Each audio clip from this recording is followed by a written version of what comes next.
Now we're going to solve functions for multiple angles. Notice we're very used to, or we should be, to solving 2 cosine x minus 1 equals 0.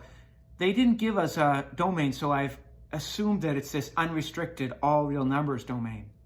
So notice this is what's new. This is what makes this novel to us right here. And this is very difficult for me. So I'm going to use the technique of solving an easier problem.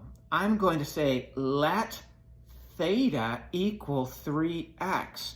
So my problem turns into 2 cosine of theta minus 1 equals 0. And I'll solve it on this unrestricted domain. So I know it's 3x. I'm going to solve an easier problem and then resubstitute at the end.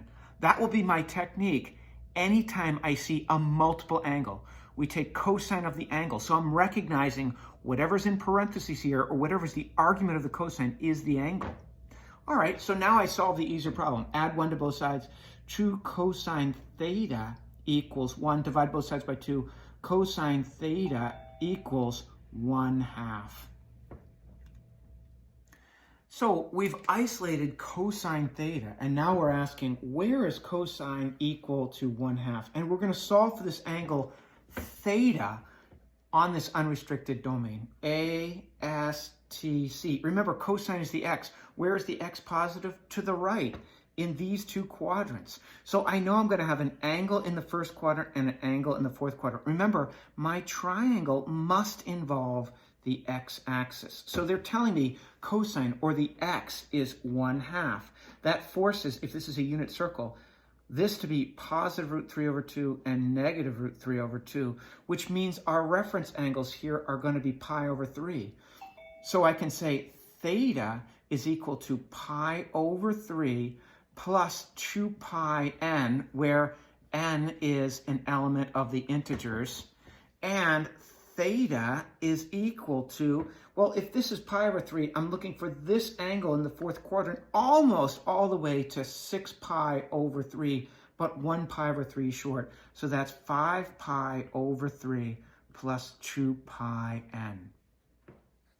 But remember, we are not necessarily interested in what is theta. This is our last step here.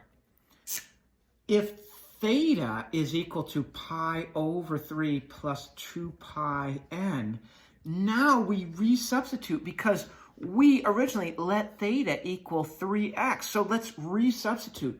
3x is equal to pi over 3 plus 2 pi n. Now, I think it's easier to multiply each and every term by 1/3.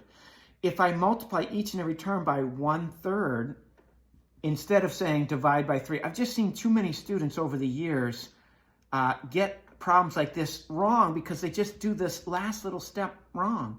But to get rid of 3 over 1, multiply by its reciprocal in each and every term, and you'll get your general solution. X is what we're trying to solve for, is pi over 9 plus 2 pi over 3n, where, of course, n is an integer. And in this second case here, I said theta is equal to 5 pi over 3 plus 2 pi n. So that implies that 3x, when I make my substitution again, remember, I'm doing this because I originally let theta equal 3x. If I resubstitute, I'll get 3x is equal to 5 pi over 3 plus 2 pi n. And then if I multiply each and every term by 1/3, I'll get 1/3 times 5 pi over 3 plus 1/3 times 2 pi n, which will give me x is equal to 5 pi over 9 plus 2 pi over 3n. Of course, where n is an integer. So I have some nice solutions there. And let's just go back and see what happened here. I recognize that I had 3x. That's not just x, it's a triple angle. So I'm going to let theta equal the triple angle, and I'll solve the problem as normally. Notice what I do. I strip it all the way down to theta, and if I have unlimited domain, negative infinity to infinity, I tag on this plus 2 pi n.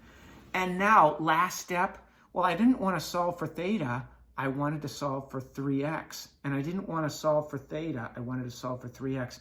And then I do some more algebra to figure out those solutions at the end. Notice last step, theta is 3x. Theta is 3x.